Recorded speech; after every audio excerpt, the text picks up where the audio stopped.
I can see the attendees are joining now, so we'll just give everyone maybe a few moments, but the numbers flying up. How many are we expecting, by the way? Possibly around 50. Yeah. Wow. Wow. It could be more. We'll see. We're at 13 already. And this is the new cohort, right? That's starting right now. Exactly. Everyone on this cohort begins today. I think almost everyone begins today.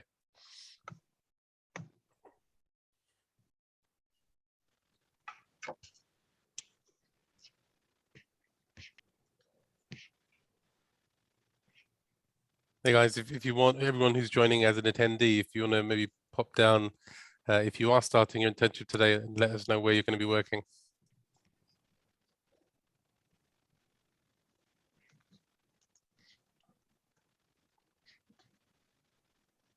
We're at 30.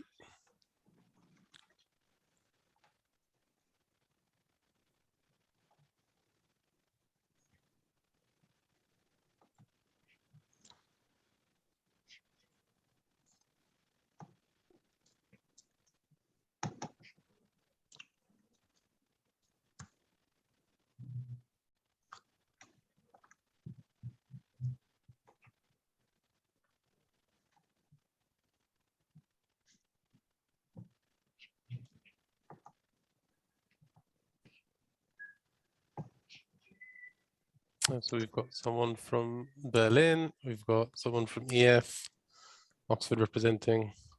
Hey.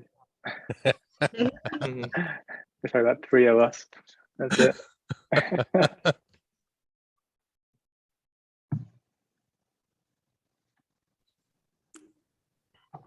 Hi, Adama from Paris. There we go, more international. Cool. If there's anyone from Ada joining. Is anyone from Ada Ventures here? Probably not, right? Because you're hiring an analyst now. Okay. Oh, that's it. You can let everyone know, Isaac, if you want to do a little plug for the role. I know. You'll get some applications by tomorrow. Yes. Great. We'll just give people 1 more minute and then we'll get started.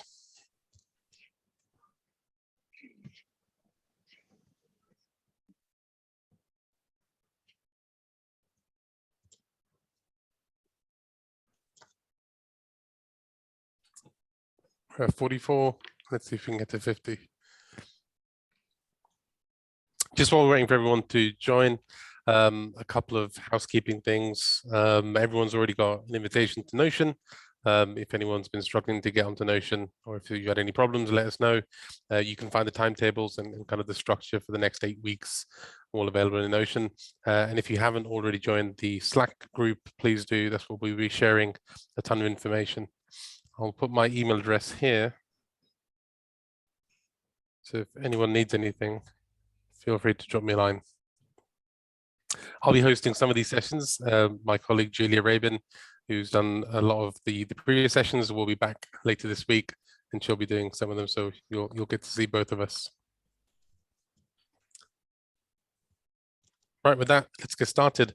Welcome to the new cohort that's all beginning today. I hope everyone didn't have any onboarding issues or problems. I'm hoping everyone got to work and have got stuck in and you've been welcomed by your funds.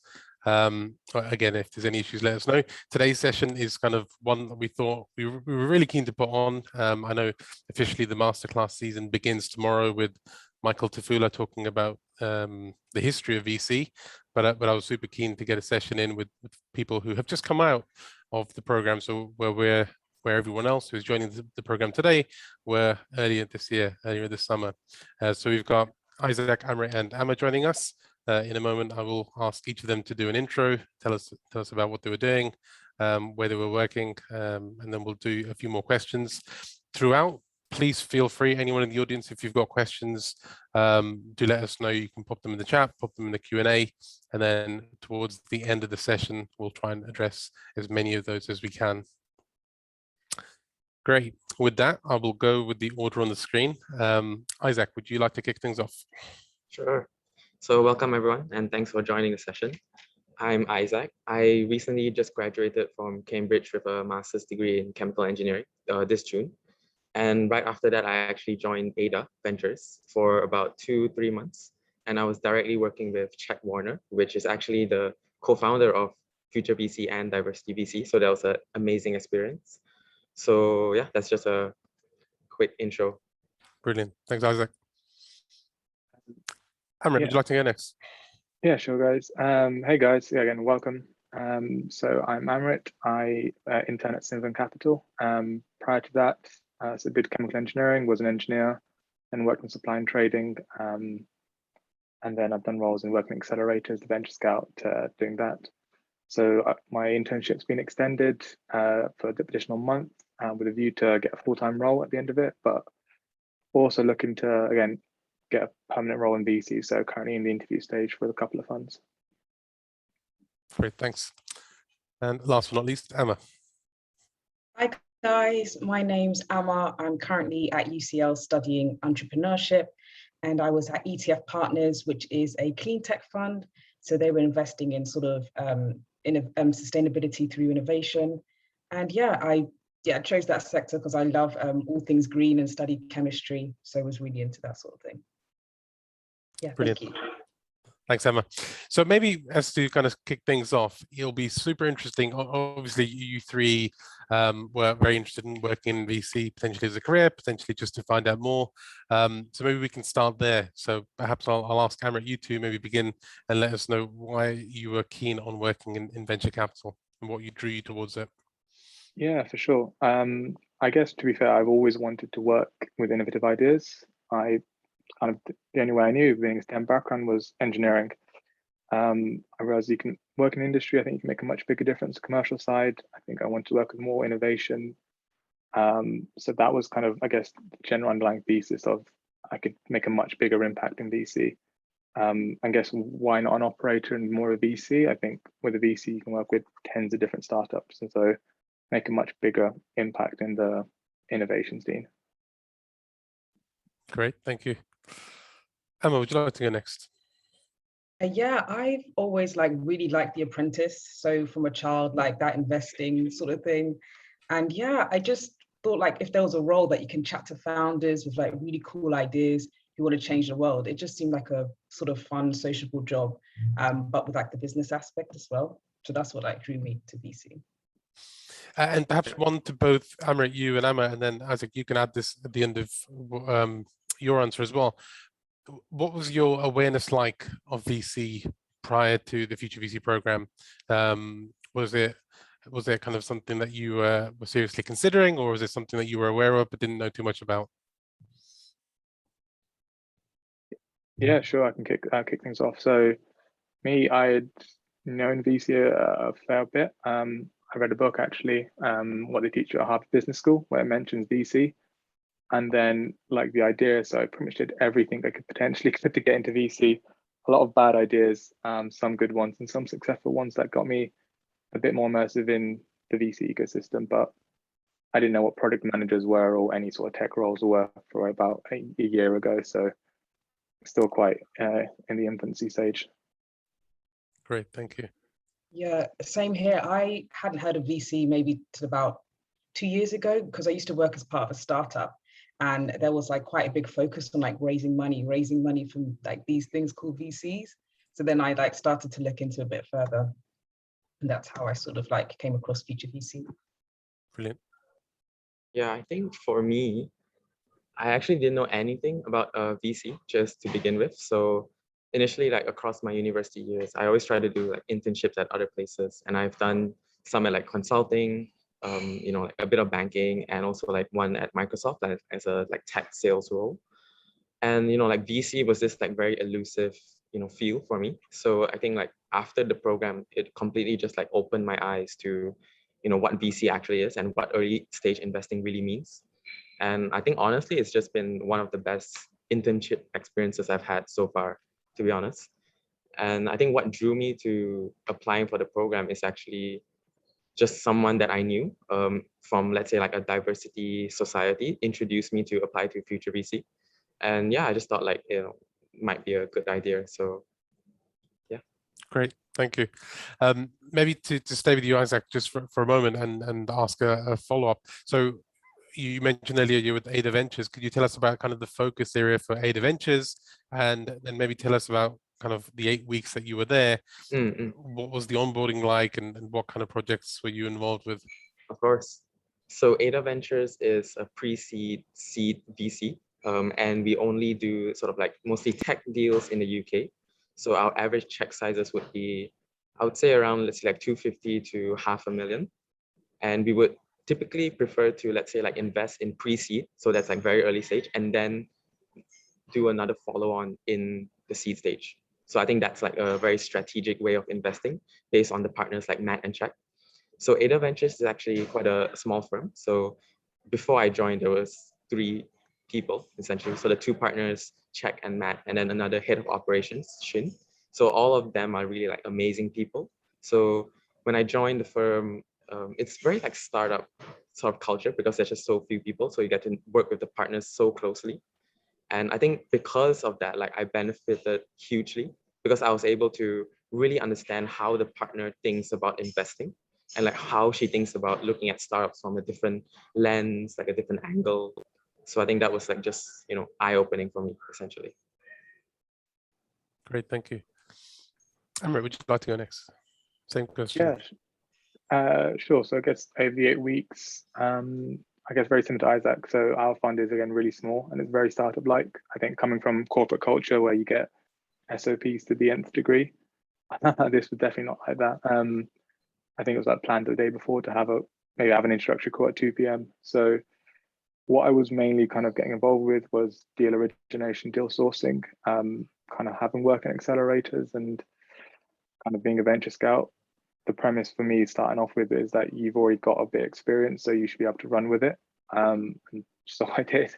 So yeah, primarily in deal sourcing without my own contacts and leveraging accelerators, building relationships with the fund, doing research. So looking at FinTech Report, just publish one on LinkedIn if you want to like it or appreciate it, let me know. There you go. That's my side hustle started, my Medium blog post.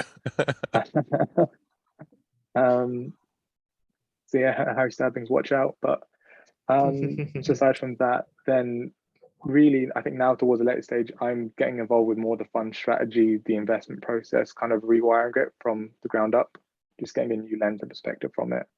I think what I've enjoyed probably most about it was, I think similar to Isaac, right? Spending time with the investment directors, understand their lenses, how they think about things, having really intellectual discussions about companies and seeing different perspectives on how to assess early stage startups has probably been like the most enriching process for it, but also about maintaining relationships with startups as well. So I think is a real key element of being a VC. Great, thank you. And Emma, same question to you. Yeah, it was, over the 8 weeks, I mainly sat on founder calls. So listened to their vision, what they wanted from VC. So yeah, it was just like a really rapport sort of building relationship. And then after the calls, we'd debrief with the other VCs, what they thought. And like Amit was saying, it was great to like pick their brains on how they like assess companies, how they, see their future projections and things like that. Great. Yeah, early stage companies, they are early stage, so you're not going to have a huge track record. You're not going to have a huge amount of data to look at. So, and anyone is welcome to kind of chime in with some ideas and thoughts. But what have you found are the kind of main decision-making criteria? What do the VCs that you were in the room with, what were they really focusing on looking at early stage companies? Yeah.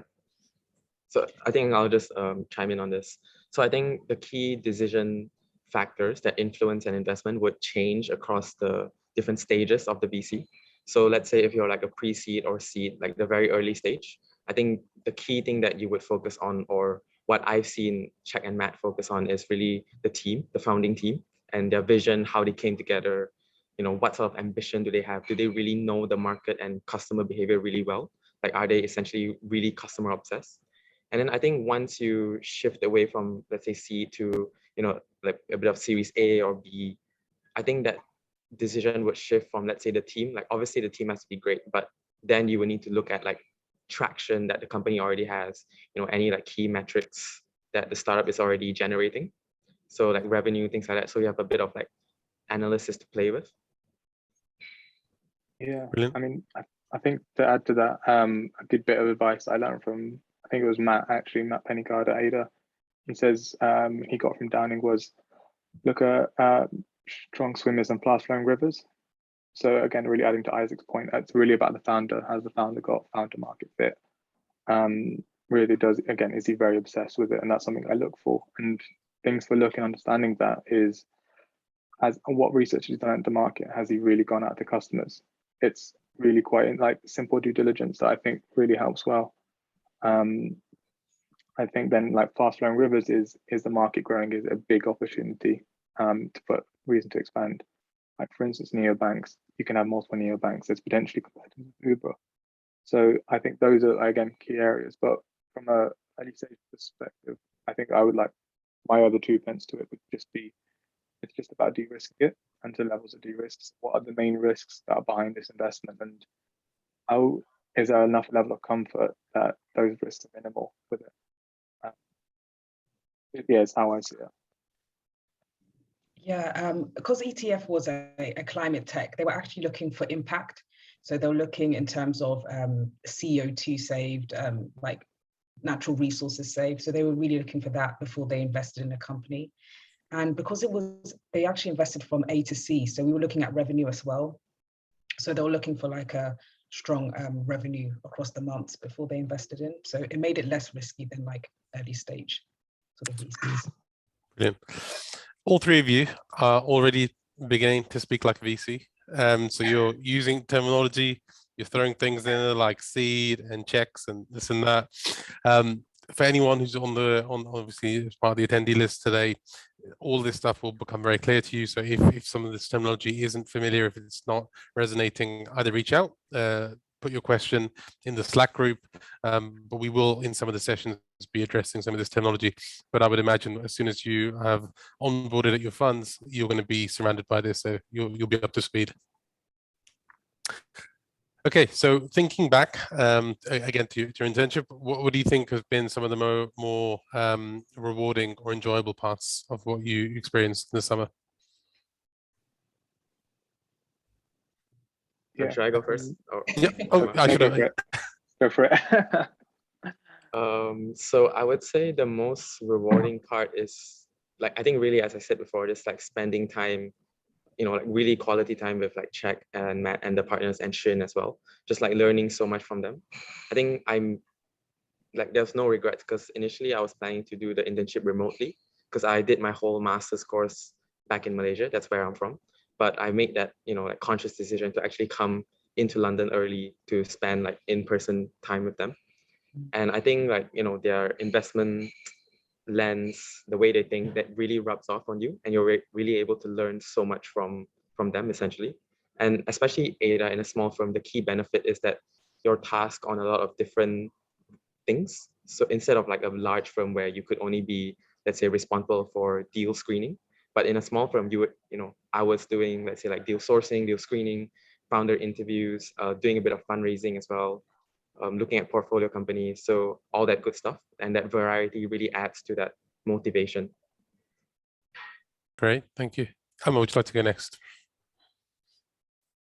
Yeah, so what I really enjoyed about it was the fact that there were so many ways to be sustainable, which I had no idea about. They used to invest in all sorts of things from like agricultural technology, saving, reducing the risk of pesticides. And there was even, we went to an in-person fashion event where they were looking at like trying to make the fashion industry more sustainable. So it was just such like a broad learning experience. And it felt like looking into the future of like what the world could be. So yeah, that's what I really enjoyed. Oh, I love that description, looking into the future of what the world could be. Brilliant. Amrit, and yourself?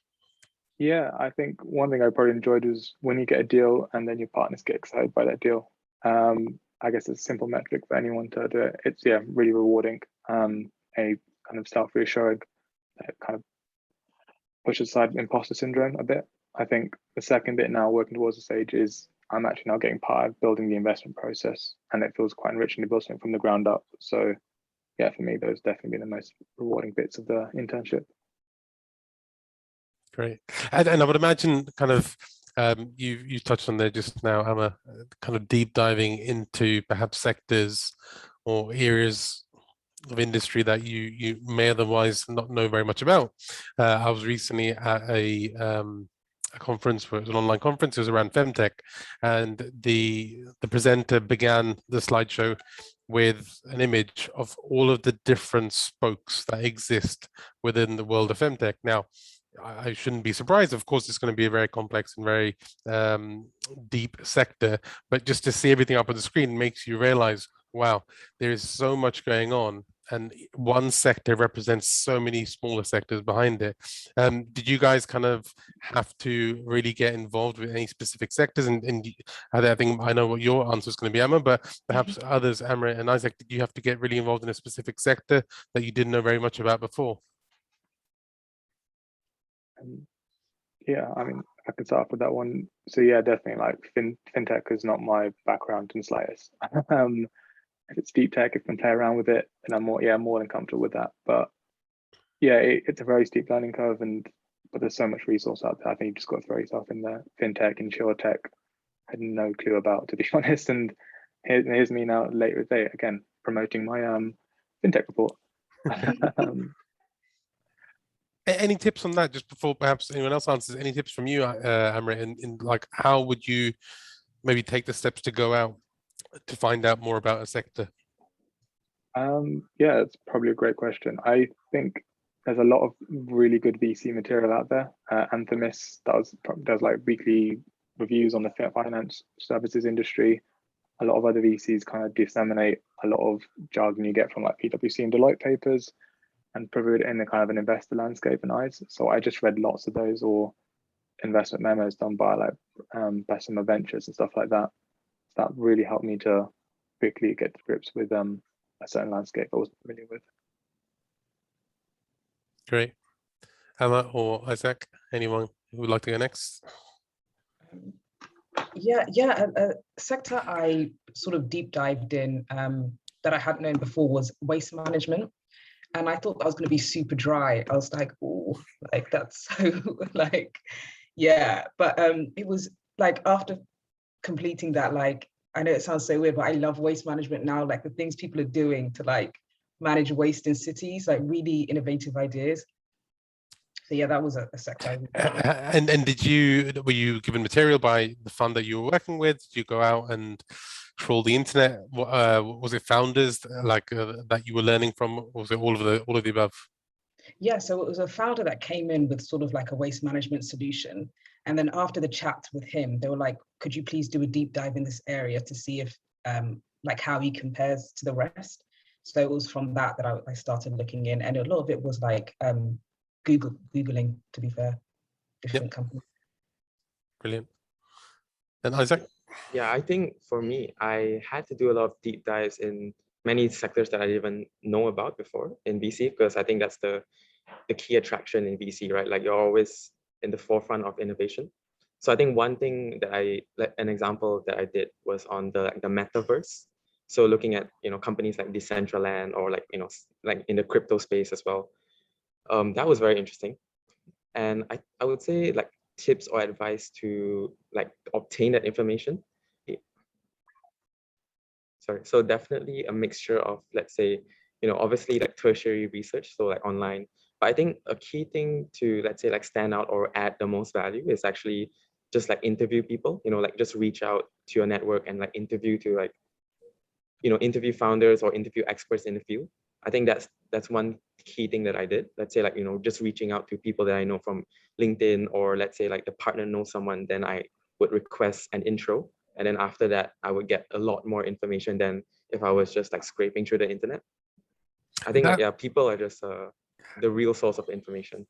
I've heard that works to very good effect, and interns that have been through the program before have said the same, getting out there, getting in front of people. Any tips, Isaac, in terms of how you structured your messaging to people that were experts in their field? So what would be the benefit for them to take a conversation with Isaac, for example? Right. So I would say in terms of, I'm not sure if I use, let's say, like a transactional approach, because obviously I wouldn't want to be dishonest in saying like I can provide something for you, because obviously I'm just an intern learning about this space.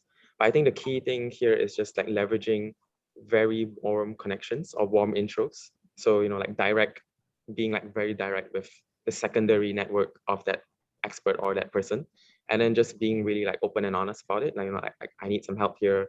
Are you free for, let's say, like a quick chat?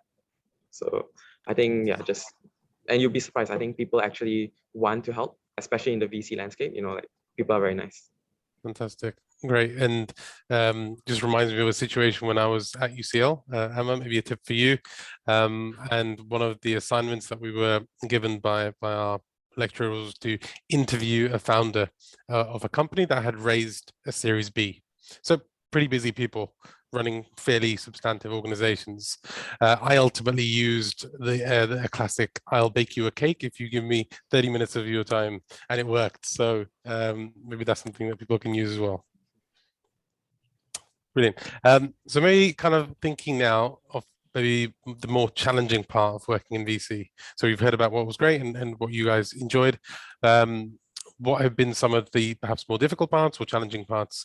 And Amrit, maybe we can kick off with you. I think VC is, you can always keep on working. You can always attend an Eventbrite, you can always attend an accelerator event, you can always spend time meeting with founders at all hours of the day. You can always work on your weekends, and sometimes I do, but I think a VC is a long-term game, right? A fund cycle is 10 to 7 years, and if you're again a partner at that and you aspire to be one, it may take you even longer. And so I think it's knowing when to switch off and knowing when the days of work is done. I think it's probably the really hard bit of VC. And like you said, you've got your phone, your Twitter article, and you see something that's interesting, you start reading it, and I think, yeah, it can be very consuming. And it can, I'm not saying it has affected my relationships, but it can affect people's relationships and your work-life balance. So I think that's a very challenging part of VC is, yeah, being know when to switch off. Great points. Emma or Isaac, would you like to go next? Yeah, mine was the due diligence. I found it really complex, looking like really in depth into companies when it got really nitty gritty. So yeah, that's something that I'm trying to like learn more of to hopefully assess companies a bit more objectively rather than just on teams or feelings. And if I may ask, just to follow up, when you say due diligence, is that financial due diligence? Is that, or is that kind of something else you were referring to? It was financial and legal. So anytime they would have like, they would show me the papers they'd use to sort of like assess companies, and it was just like really dense. Yeah, I found it quite tough. Great. Yeah, I think the most challenging part for me in VC is actually just like cutting through all the noise in the market, or like just looking at an investment for like what it actually is. Because in VC, I feel like it's such a relationship business that there can be a lot of external hype about it, and like most of it could be like very artificial. So, and the market can be so noisy sometimes. So I think the key thing is just to really do like a proper market research and deep dive to really understand the space completely, because there's so many stakeholders, so many like different players, competition. There's indirect and direct competition as well. So I think just like cutting through all that noise and being a very like solid investor is the really key challenge. Any tips that you've developed, ways of doing that, Isaac, in your 8 weeks or 10 weeks of working in VC? I think it's really, I would say like two key things. So the first is, like, I think as Emma said, like, really do like a proper due diligence on like the investment scope that you're looking at. So like, don't be lazy, like, drill down to the really deep details. And the second thing is like to cut through the noise. I think, I will go back to my first point in terms of like talking to people, asking for their opinion. And that could be like a double-edged sword, because people often are biased in some form or another. So I think the key skill there is to talk to them, but to also talk to them and be aware of certain biases, like certain positionings that they're at, to sort of like hone your judgment properly. Brilliant. Thank you. As part of the program, you would have attended a large number of masterclasses. we design those masterclasses in ways that we've got partners or those working in some of the leading funds, but also niche funds, and we've always had a great amount of interest from the industry to want to help and share. We're going to be launching the same program as of tomorrow. I mentioned earlier we've got a session with Michael Tafula coming up, which is going to be the history of VC. And for those of you who have not looked at the history of VC before, you'll be very surprised about its origins.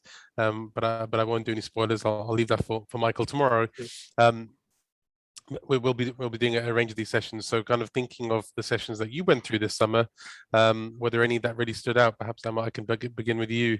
Were there any sessions that you really enjoyed? Were there any really big highlights? Perhaps which ones are the most impactful? Yeah, I really enjoyed the Raising Series A. Just hearing from the founder perspective how they go about interacting with VCs, because during the internship you were sat on the VC side, so it was just great to hear what they feel of VCs.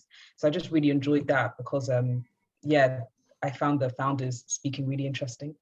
But were there any surprises about the founders' journey in raising VC? So, and I'll just maybe provide a little bit more here. I mean, I've probably heard both types of founders: those that leverage as much as they can the relationship that they have with the VC, and then others who perhaps just want the money and want them to not get in their way so they can go and build their business. Did you kind of pick up anything from what you heard? Yeah, I think it was the difference that I thought raising Series A was going to be super tough, but one of the founders was like, she found it really straightforward, got it very quickly. People were actually knocking on her door to raise, invest. And then the other lady who said like she, emailed loads of VCs before sort of anything happened. So it's just like the variety. Yeah, super interesting. Isaac, how about yourself? Yeah, I was gonna say the same answer as Emma actually, because I love that talk. The talk where there was two founders and then they were talking about how they actually raised their Series A instead of like other typical like lecture masterclasses. I think one key takeaway was that the founder says like if you're a founder that gives equity away to advisors, then like you're a complete idiot. So that was one thing that really stood out. So yeah, just don't give your equity away to advisors. Yes, but VC obviously. Yeah. I don't know what to say. As an advisor for a startup, I don't know what to say. No offense. I'm so sorry. Not from me, from the top. And Amrit, how about yourself from the masterclass season? Yeah, that's a really good question. Yeah, unfortunately, I wasn't able to attend all of them. Sorry, Seb. But yeah, I think the ones I definitely did attend, I love Rodney. Rodney is just an amazing guy. He's so eloquent and articulate, and how he frames things just makes stuff so easy to understand and digest. But I guess I also think the sum of the parts is great. The whole is greater than some of the parts. So I think I'm going through all of them, just getting different perspectives and different things, and it gives a much more enriching experience. Yeah. Great. For the attendees today, and also for you guys as alumni, we're going to make the new season available to alumni, and we're going to make the season that we just completed available to all of the attendees. So because we have different speakers coming in, and I think even if you're talking about topics like identifying outliers or building boards, I think different VCs, different partners are going to have different approaches. So to get as many different looks, I think it can always be quite useful. So moving on to the next one. Is this something that you learned that you were not expecting about VC? And it can be good, it can be bad, it can be otherwise. And perhaps we can begin with Amrit, you. Yeah, major thing I thought was actually, I think there are a lot of good deals. We're in the right place to get good deals, or good companies, let's say. But to find the right deal is really difficult. And what I mean by that is it the right investment time frame? Is it the right investment process for your fund and how it carries out its due diligence process? Do those align? Is it the right stuff on the cap table? Is there, for instance, synergies within your own portfolio company? And it just had a whole nother spectrum of things that I never really thought about before joining as an intern. So, I mean, it's a great experience, great learning opportunity. To one say it's a bad thing at all. Brilliant. Isaac? I would say, so the question was like one interesting thing that you didn't know before, right? Yeah. Yeah, I think for me, it's actually how, like relationship focused VC actually is. And like, sourcing a deal is so different from winning a deal, because like to bridge that gap, like you really need to be, on the founder's radar as a VC. So like, I think, just managing so many stakeholders and relationships is just so key. I think when I was in Ada, most of the partners' time were just spent having like, lunches with LPs, dinner with like other general partners, going on walks with certain associates to, try to like spy on other VCs and like get insider knowledge. Like really, these kind of things that they're so real. That's one thing that I didn't know before. Amazing. Wow. Espionage is involved. I love it. Not spy, but yeah, just gaining some insider knowledge. And Emma, what about yourself? Yeah, I was going to mention the same as Isaac, the amount of dinners and walks and coffees that people take. Like it's really about building that rapport with people. But for a second thing, it was sometimes some of the failures that can happen, like with a company that's generating so much revenue, and then suddenly like things can just go, kaput. So it was like really interesting to know that even with all the right due diligence and everything like that, like startups can still fail, which is quite common knowledge, but it was like still seeing it was, I thought it was quite interesting. It makes me think kind of the reliance on getting out there and networking and doing all these things that helps you to meet founders and build a personal brand. I think that's one thing I've heard as becoming a very key thing in VCs, to have that personal brand to therefore generate inbound deal flow to you. But I would imagine juggling that whole piece of work along with kind of the calls, along with kind of actually what Emma was saying earlier, reading through reports and getting information out. So there's quite a few different plates to juggle. Any tips around kind of time management from anyone? Would love to kind of get some ideas for those on the call today. Anyone can go first. No, I think I'm not the right person to answer this. Like in terms of time management, no, you do not want to be asking me about managing my time.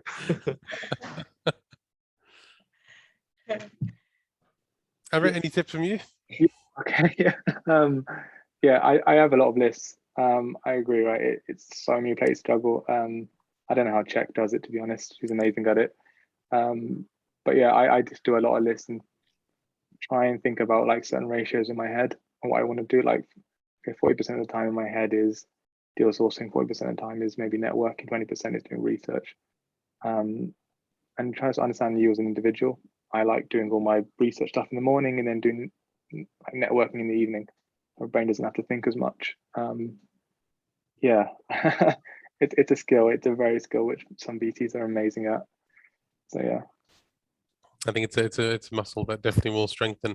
Emma, how about yourself? Any tips for the folks? I sometimes use time blocking and would give myself very few things to do in a day, just so I wouldn't get overwhelmed. So maybe like 3 highlights that I wanted to do and just like separate that. So yeah, I try not to overpack my schedule. I think, sorry, if I were to just, go back, I think maybe I'll say like 2 key things. The first is really like prioritization. So you have a long list, you would prioritize based on like, the deadline and obviously like the impact that it would bring to your superiors. And then the second thing is also just like managing your superiors' expectations on like those deadlines and where and like when you'll be able to deliver that work. So I think like if you manage those 2 things very well, then you'll definitely have some time for yourself. Excellent, thank you. We've got one question from the group. I want to get that in before perhaps Isaac, you drop off. So the question's from Habon. If you are not familiar with the sector, how are you able to provide useful insights? And he or she is currently facing this issue. Any thoughts? So I guess the question here is, if you're going out and speaking to founders, you need to be demonstrating a level of industry level expertise, an understanding of their sector. So I guess you need to develop that first, and I'm not working in venture capital, but I would imagine effective questioning is one route to getting that information from the founders. But is there anything, Isaac, you, Amrit, or Amma, you would suggest? Yeah, I mean, I can jump on. I think it depends what your fund is. I think very early stage. I would argue perhaps you don't necessarily need to have necessary industry experience. You can potentially learn on the call if you're, again, very good at questioning. It's somewhat just being a soundboard and following things through logically, and using common sense, which I hate that term. But it really is simple as that.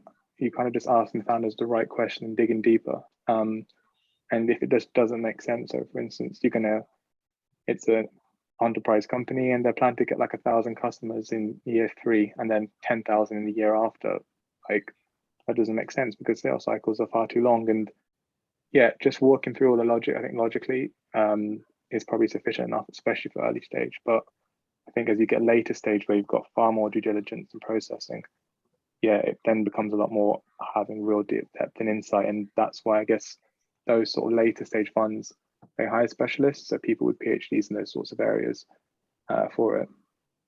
But yeah, I guess for that, discussed by the earlier points about Googling, right, and YouTubing things and preparing also.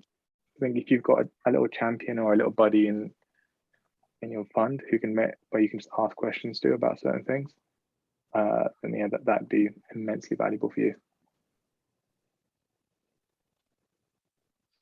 Great. Yeah.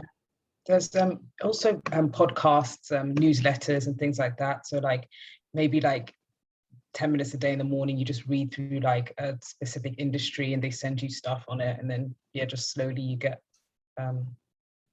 you get a bit better at the industry, knowing about it. Yeah, I think basically what Amrit and Amma said, just Googling and talking to people, in short.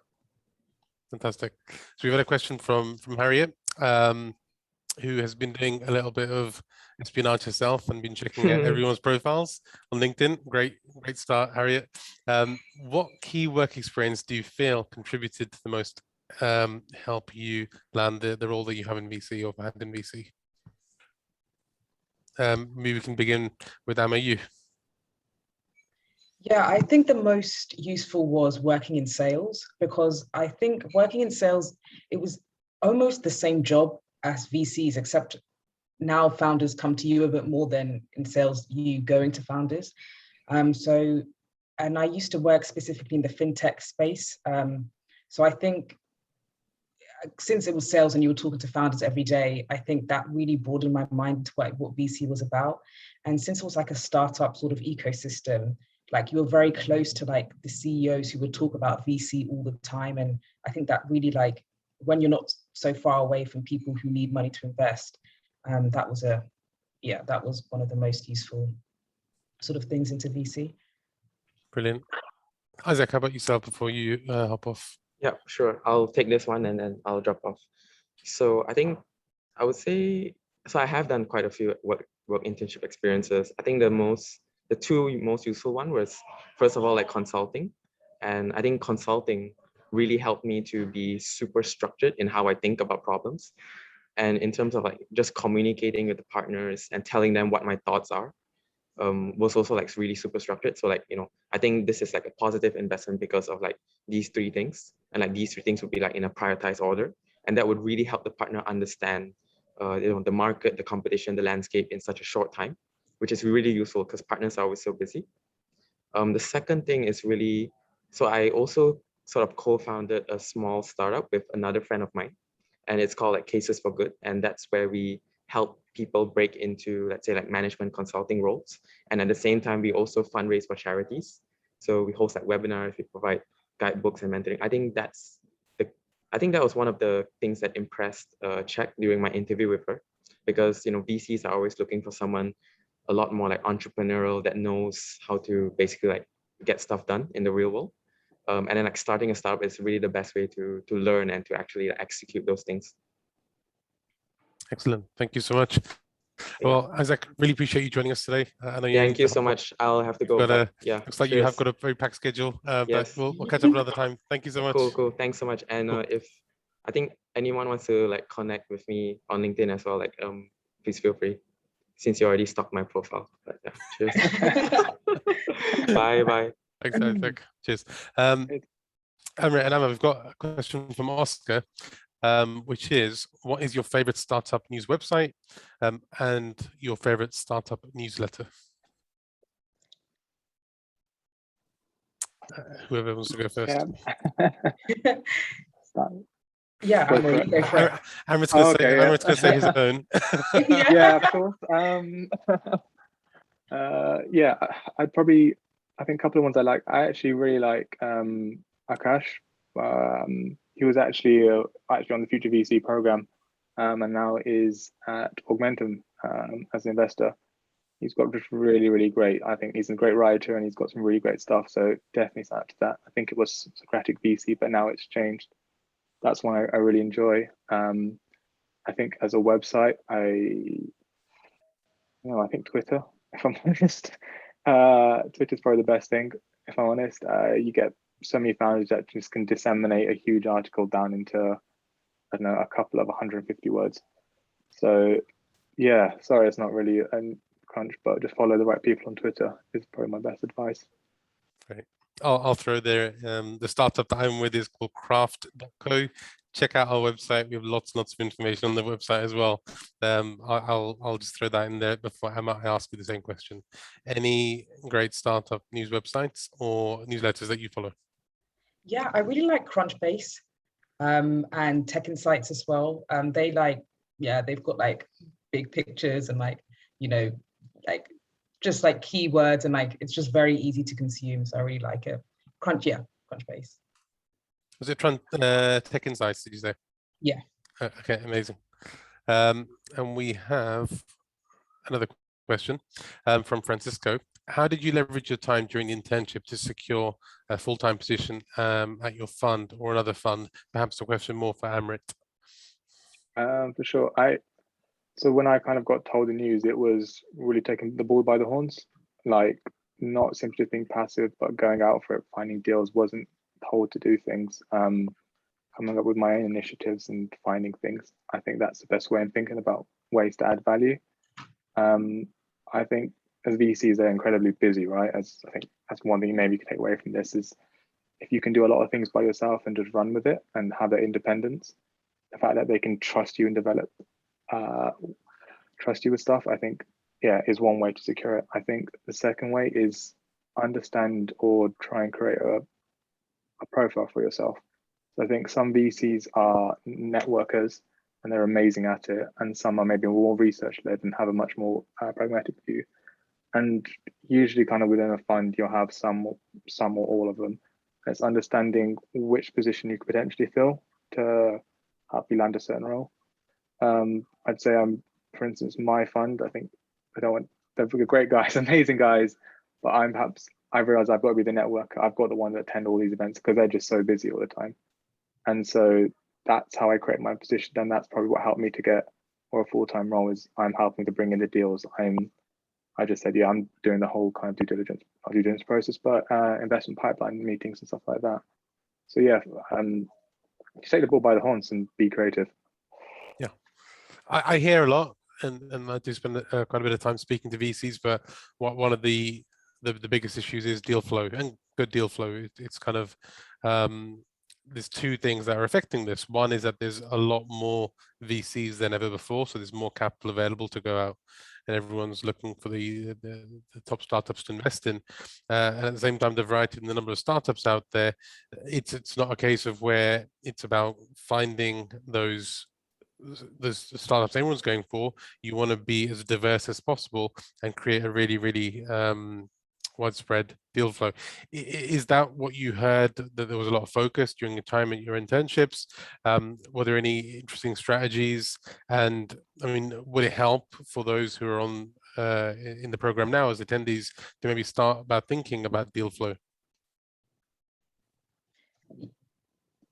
Yeah, I know at ETF, they liked us to attend a lot of conferences. And that was really, really helpful, just seeing the startups there, because they allowed you to directly contact the founders afterwards. So I guess if there was any industry you were interested in before your internship, you could like attend a conference and then maybe chat to the founders there. Yeah, and usually the sort of companies at conferences are usually of like really good quality as well. Yeah, definitely to that. I think just add to accelerators, having incubators, I think are great things to look for in terms of good deal flow. Again, newsletters, right? When people promote someone's gone through a funding round, get on their pipeline, so get on their radar. I'd say in terms of getting good deal flow, so for us, it's quite difficult. So we focus on SEIS, EIS, which is not like the typical GPL fee structure. I think SEIS companies are basically very, very early stage, and it's really hard to get from it to kind of source them. So if you do have a great way of sourcing those, please let me know. I'll be much appreciated. But in terms of, I think, EIS companies, which are, I guess, technically seed stage, it becomes a game of corporate financial advisory. It's the fact that you're a VC. I mean, that's how they kind of get commission, right? So reaching out to those sorts of guys, reaching out to accelerators. Don't be afraid of cold calling people or think about what people think of you. I think, yeah, it goes back to our original point of building your network, building your relationship, and using your partners' connections as well. Fabulous. So send Amrit your deal flow. He's out there looking. We've got a question here from Adil, which is, can getting into corporate venture capital be leveraged to break into traditional VC funds? Perhaps I can share some thoughts on this, and then happy to take any thoughts, Amma, from you and Amrit. But yes, Adil, I've seen plenty of people begin their careers in corporate VC and then transition quite smoothly over across into traditional VC as well. I guess the more specific the corporate VC is, the easier it may be to make that transition. You'll find that a lot of corporate venture funds are still quite generic. They're open to anything, and especially with big, large organizations behind them, they don't really start really getting into very niche areas. So, but yeah, the answer, as far as I'm concerned, is it happens very often. Yeah, I definitely agree. I mean, it's very hard to get that sort of unique venture capital experience. I say the only nuances are with corporate venture capital. Sometimes they invest in companies for strategic reasons, less so from a LP perspective of raising great returns. And I guess somewhat like the investment life cycles are different. So the way you carry out DD will be slightly different because you can literally fund a company. You don't have to worry about the 7 to 10 year LP fund life cycle. But to definitely, if you can leverage within your current company to get into VC and then move across, yeah, it's a lot less painful than what I'd probably have to do. So great. Maybe a last question for both of you. So you've completed the program, Amrit, you're still working there. Amma, you perhaps will go back into VC down the road. What are maybe some of the top tips for the interns who've begun today, and what should they really maybe try and focus on if they want to get into VC at the end of the 8 weeks, or how can they maximize their experience? Yeah, I think what Amrit was saying, like, take the bull by the horns. Don't be afraid to like ask someone, maybe if you want to join a meeting or you want to know more about, something. Like, the worst they could ever say is no. Yeah, most of the time I was maybe afraid to ask partners, oh, like, that looks like a really cool meeting, can I join? And most of the time they'll be like, oh yeah, or maybe if it was a no, then it was a no. But it doesn't matter either way.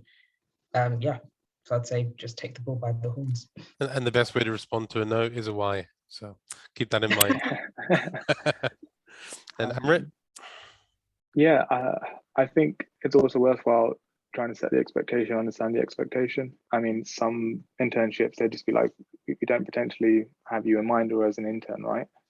And so in that case, you sort of know that, okay, well, then I need to start applying for VC roles at the end of it, and start leveraging my network outside of it and using the brand you have as a VC to get into a permanent role. I think if they're perhaps maybe or slightly not, try and get champions within the fund. So I got really great relationship with the associates and investment manager, and partners perhaps didn't speak to me as much at the start, but then I spoke to them and they gave me a great kind of reference. And so I think it's really important to understand, have champions involved, leverage a network, set the expectation. And yeah, I think again, as I mentioned before, really just throw yourself in there, and again, keep on asking to be involved in interviews, and get involved with as much stuff as you can do. Worry less about whether you can do it. Just, I think, definitely go for and get for the experience, right? Attending these meetings. Don't worry about like imposter syndrome or feeling you're not great enough. You're on the course, you're on this program for a reason, right?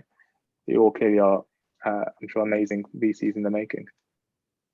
Absolutely. And then I will also say from previous experience from the last few years of running the Future VC program, those who have really thrown themselves into it, those who have asked more often than not about being involved in extracurricular activities, to be in the room when there's some due diligence going on, asking to share documents, asking questions, asking what doesn't make sense, as opposed to perhaps figuring things out yourself.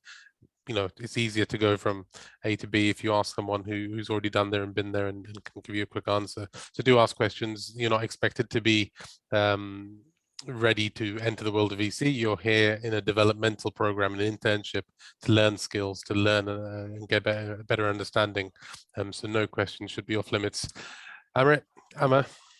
Yeah, I was just going to add, Yes. you can set up, if you want to, one-to-ones with people in the team. And that's like a great way to get to know people like really fast over Zoom, and just having that connection early on. Yeah, so if maybe if the person there doesn't organize it, like just take initiative to be like, you know, I'd really love to chat with you. I'm starting soon. Yeah, definitely. Yeah. And like I said, I think, yeah, using Seb's advice, right? I mean, if you want to have a chat with them, they're not willing to chat with them, buy them a cake or bake them a cake. So real corporate bribery is the way to go.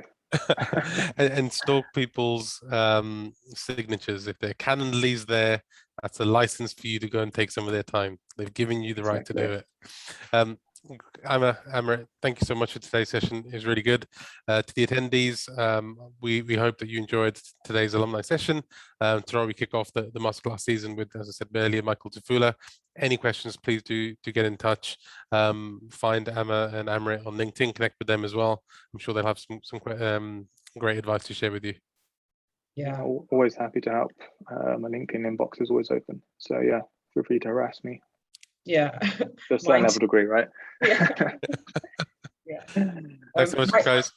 Yeah, just want to say my LinkedIn's open, and just a plug, I wrote a Medium article on the experience as a future VC, so feel free to read.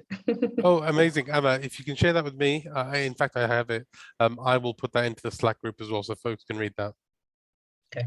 Thank you so much, guys. Thank you so much, everyone. Yeah, thanks. Cheers. Cheers. Bye-bye.